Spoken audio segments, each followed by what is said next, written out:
Rogério Lobato, dated the 20th of May 2006. It's headed Fretlin Secret Security Team, and attached is a list of 30 names, whom we're told are all the members of the team.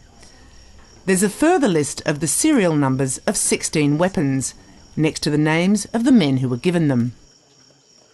The memo says that Commander Railos was asked by Minister Lobato 6 weeks ago to recruit and arm a team of former resistance fighters because the situation in the country has been threatened by an opposition party. It reports a claimed meeting on the 8th of May where Mari Alkatiri speaks with Commander Railos about how to settle the issues that have arisen between East and West, but nothing more specific than that. An hour and a half later, we drive to a new location.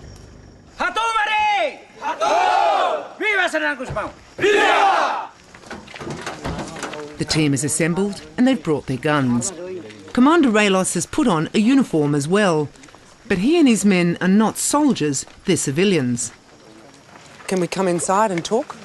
Okay, ao pronto. Thank you. Once inside, Commander Railos made a series of allegations about the purpose of this team, some far more serious and sinister than in the document we'd read. He spoke about a 30-minute meeting with Mari Alkatiri. In this meeting, he instructed Comrade Rogério to distribute weapons to the Fretlin Secret Security Team.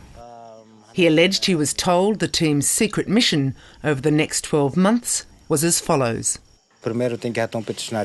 Firstly, to eliminate petitioners, totally destroy petitioners.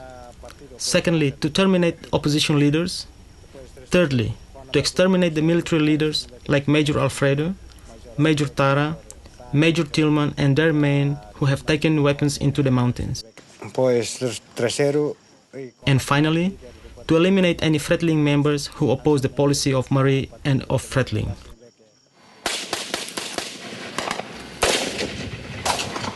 Railos says his team had used their weapons in a gun battle with the regular army in the so-called T-Bar incident. This is footage of his men in action. He says 4 people were killed, and this is why he decided to abandon his loyalty to Mari Alkatiri. Then I realized maybe I should be on the side of the petitioners against the FDTL. At that point, I realized Mari wanted to divide the people and keep control of the government. Railos makes what seems an unlikely claim, that though he's now telling the rest of the world, he has not informed President Guzmão. We haven't informed the president. Mari ordered that. When we asked how he could prove any of this, Railos put on an unexpected show. He lined up his men with their weapons, safety catches off, and then dialed what he said was former Minister Lobato's mobile phone. Railos told Lobato opposition parties are preparing to attack, and now he gives his men the signal.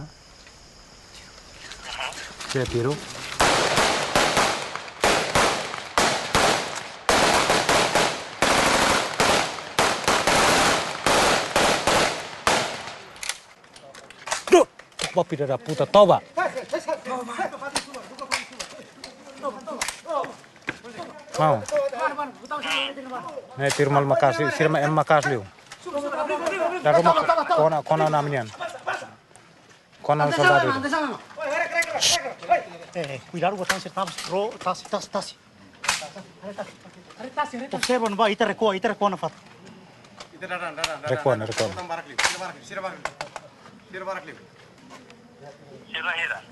Para close mau. Sirmaitan, no se grupo de mais torne. Careta, não vai. Ok. Então eu tenho que recuar vai fazer nada em pela defender, Ok. Mas mau tem que contacto com a camarada Maria. Há contato com ela, ele tem que se masoro, la bela foi antes da sira. Ok, então dia. Porque We checked the mobile number the following day, and Rogério Lobato did indeed answer the phone. Railos then produced more evidence. He'd saved the former minister's text messages as well. He showed us this one sent from Lobato's mobile phone dated June the 4th. That's 2 days before the anti-Alkatiri rally was headed for Dili. To Railos. Opposition will come from Umera, intending to demonstrate in Dili to put down the government. Why not stop them at the coffee plantation in Reilaku and burn all 26 trucks? Railos had no proof of his allegations against the Prime Minister. Just one text message from Alkatiri's mobile, date June the 1st. All it said was, "Where are you going?" Are you aware of a group called the Fretlin Secret Security Team? This is wrong. There is no Fretlin Secret Security for sure. Are you aware of that title? This is one of the rumors. Yes. One of the rumours. Yeah. We met a group of 30 armed men last night who said they were the Fretlin Secret Security Team. Yeah. And they also said that they were recruited and armed by your former Interior Minister, Rogério Lobato, under your orders. Yeah, now you will even really identify others, 30 or 50 or 60, and try the groups will try to accuse former minister or also current ministers or myself. But this doesn't mean that it's not a manipulation of others. I do believe that there is no civil, not regular armed peoples that were armed by the government. The Prime Minister agreed that he did have a meeting with Commander Railos. Railos is a fellow member of the Fretlin Party, but Alkatiri says all the allegations that Railos makes are false. People are now looking to demonize my image. This is the only thing I can say. Where do you imagine they got their guns from? Please, it's better to ask them. Well, I did ask them, and they said it was from you. I never had one guns in my hands.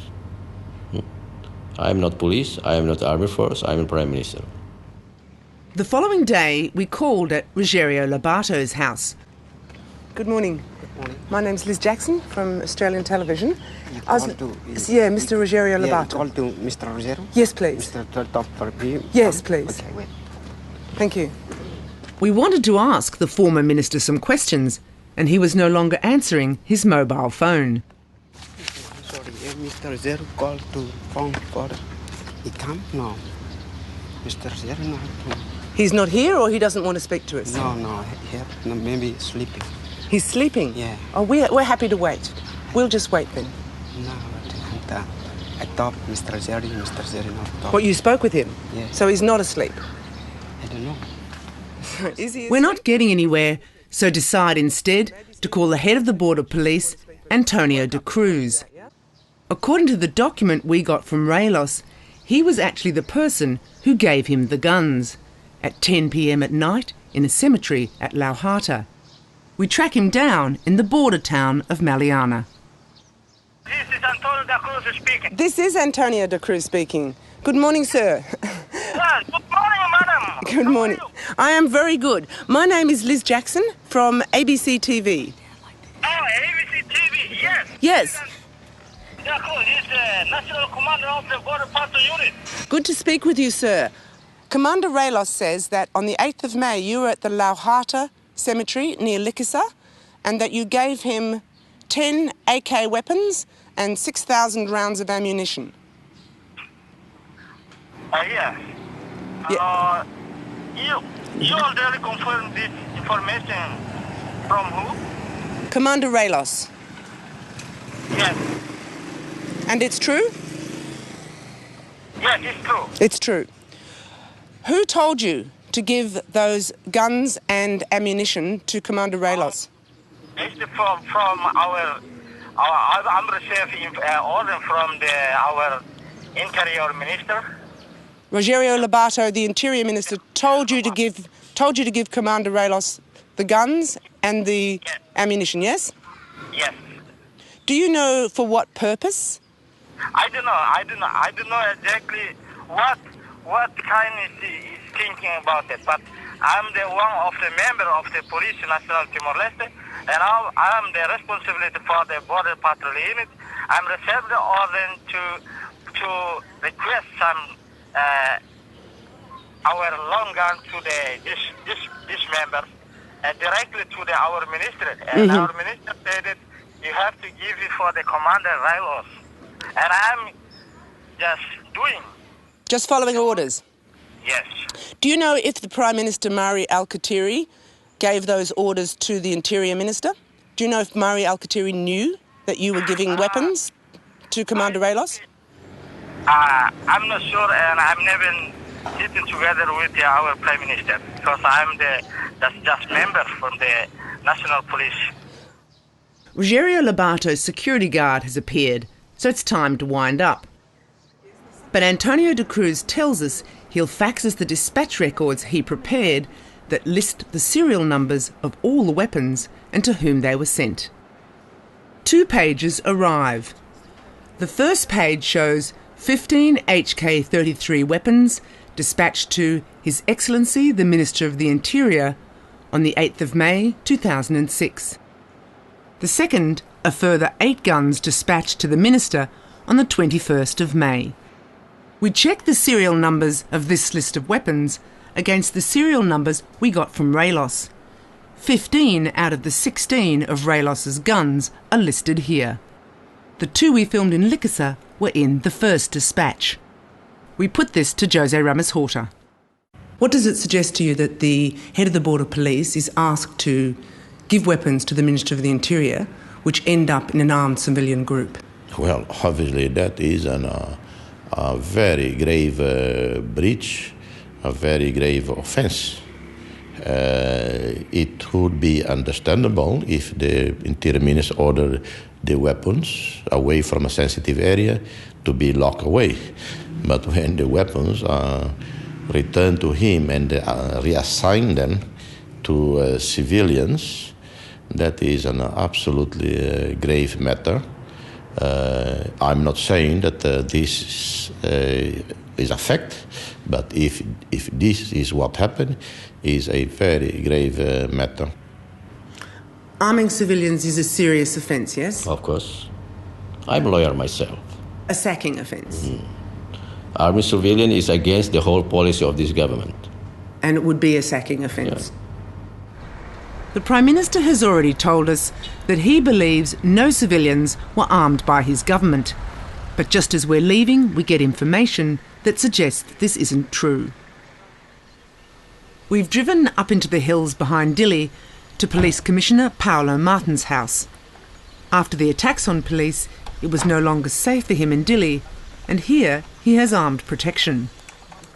We want to show the Commissioner a handwritten letter that we believe he wrote to the Prime Minister, Mari Al-Khattiri, dated the 19th of May. Sir, we have come to see you because we want to be absolutely sure that this is the letter that you wrote to the Prime Minister. Yes. Yes? Yes. The letter informs the Prime Minister of an urgent matter. That on the 8th of May, the Commissioner of Police for Suai saw a person by the name of Arakat and 8 of his colleagues with HK-33 weapons that belong to the Border Police. Arakat is a senior member of Commander Railos's group. So, in your letter to the Prime Minister, you told him that the weapons had gone to a member of Commander Railos's group. I told this letter is a member of the name Arakat. Arakat, who was a member of Commander Railos's group. The letter goes on to state that Arakat's weapons were the 17 weapons that had been handed over to the Minister of the Interior. It concludes, "If this was done with the knowledge of Your Excellency, I will not do anything to the contrary, but the population is panicking, and if these measures continue, there will not be a way to put an end to the current problems." Paolo Martins did not give the letter directly to the Prime Minister in person. No, I give it through the Secretary of the Prime Minister, Dr. José Guterres. Mm-hmm. And what did you say to Dr. José Guterres about this letter? I tell him that the letter is very top secret and you have to deliver the letter when the Prime Minister stay alone. When he's by himself, yes? Yes. 3 days later, the Commissioner of Police asked to see Mari Al-Khattiri. On 21st of May, in the morning, I called the Prime Minister that I have a meeting with the Minister of Interior, and after that meeting, I will, if I have possibility to have a meeting with the Prime Minister. But Prime Minister tell me that you can come to see me, but don't speak about the weapon. He directly asked you not to talk to him about these weapons that, Yes. that you had drawn his attention to. Yes. So, as far as you know, nothing was ever done after you sent the letter? Yes. But the Prime Minister definitely knew. Yes. If the Prime Minister had just an awareness that a group of people were being armed, Fretland group of people were being armed to ensure security, is that serious? Of course, that alone is serious. We have enough police in this country. Why having, thousands of police that have more weapons than the army, and we still need to arm civilians, and this is just mind-boggling. I just don't understand why, if that's the fact, why he would condone it, why, being who he is, Prime Minister, but a very legal-minded person, he would not stop it right away.